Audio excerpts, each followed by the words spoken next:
I'm Nancy Levinger. I'm from Colorado State University, and I'm here to tell you about, so you have an interview. Now what?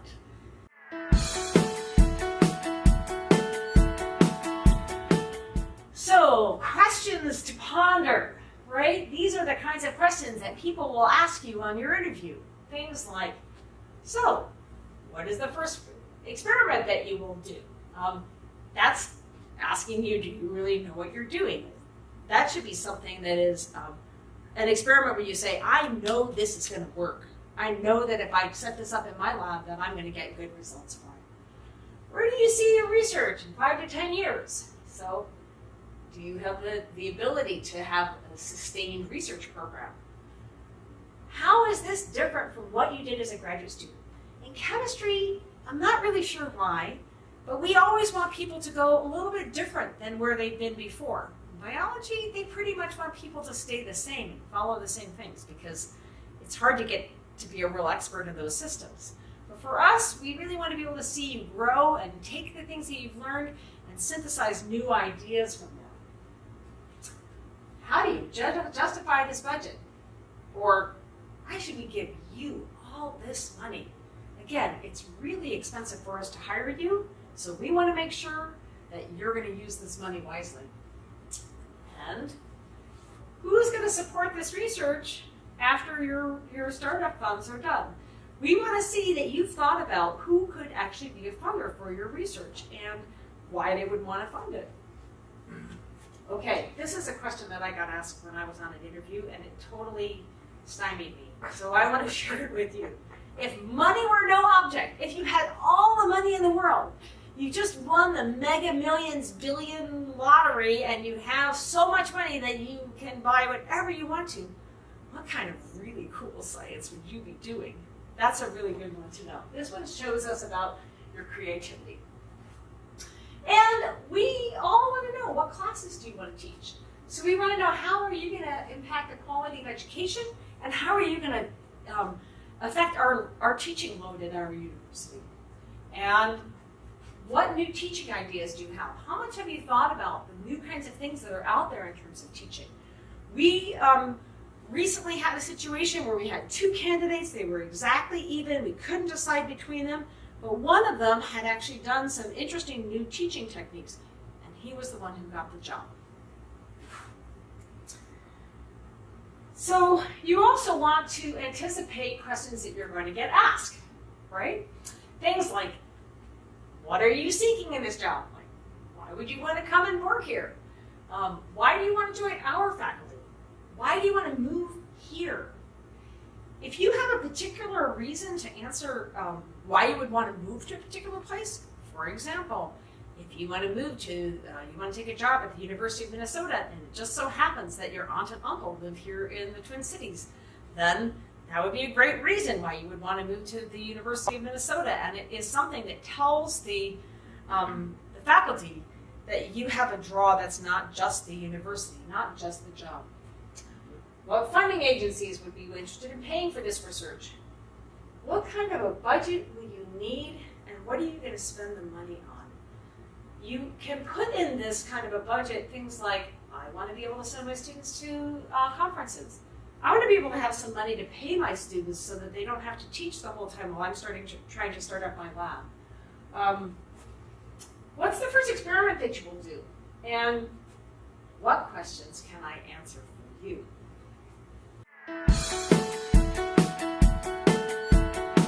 People are going to want to be able to answer questions that you have. So you need to make sure that you develop your own set of questions that other people can answer for you.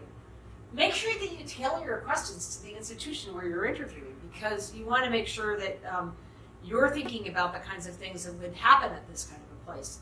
Don't ask about the research resources that are, incredible research infrastructure if you're going to a pretty small school. So you might want to know things like, what do you like best about this department? Why are people still staying at that university or that college? What do they like about being there? How does the department at that campus compare to other departments? If you're a really top-notch department, you're top of the heap. And you get lots of resources. When you get lots of resources, life is better. If your department is not as well smiled upon, you might actually suffer as a result and not be able to get as many resources here.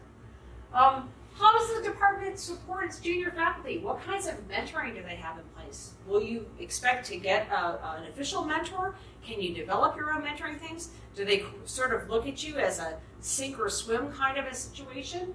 That's kind of a drag if you're in that kind of situation. Are there funding opportunities through the university? Almost all universities have some kind of availability of funds. In my department, we have travel funds that we can apply for graduate students to be able to go to conferences. At the University of Minnesota, there are McKnight Fellows that can get money from the university that pays for some of their resources or their research needs. You can get money at Colorado State University from the Institute for Learning and Teaching that will pay for you to do curriculum development. So there are all sorts of different kinds of things that exist at universities like that.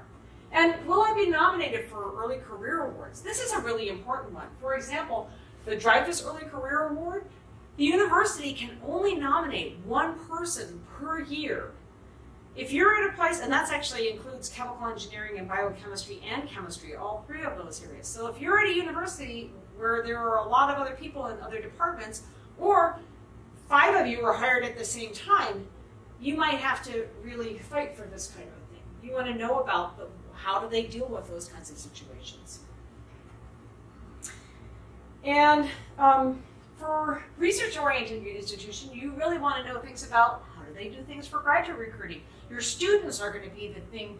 They are a huge resource for you. Human resources in the form of students is the way that we get things done at a research-oriented university. How many graduate students do people normally get in a year? How big is the class? How many people usually take graduate students? Where do the graduate students come from? In the Twin Cities, they come from all of the tiny little colleges all around here. At Colorado State, we have to actually work hard to try to get students from other places because we're geographically sparse. Where do most of your graduate students get jobs? You want to know whether or not they are going out and they're actually able to get jobs. That's a great thing because that makes it easier for you to recruit students when students are getting jobs there. Are there companies that do recruiting in that department? Are there opportunities for junior faculty to get released from teaching prior to tenure? That's a pretty common thing that happens at research-oriented universities. Not so much at a teaching school, but you probably can get a reduced load, maybe not the entire semester off.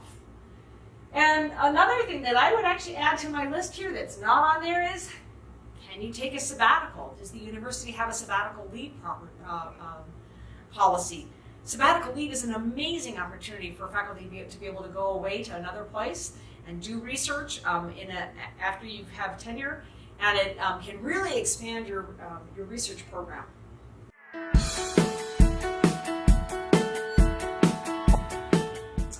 Okay, and not all the questions are actually so wonderful. There are those nasty, nosy, illegal questions. So any question that probes race, sex, age, national origin, religion, progeny, sexual orientation, those are all illegal for anybody to ask you about. If somebody asks you whether you're married, not okay. They can't ask you questions about other job interviews. But most of the time when people ask things about this, they're not really trying to be, they're not doing it intentionally as to be mean or anything like that. They just really want to know what kinds of things they can do to make your job, make it be better, make us be able to hire you better, right? So what you might do when you get those kinds of questions is just shift the focus if you can, if possible. You don't have to be obligated to answer.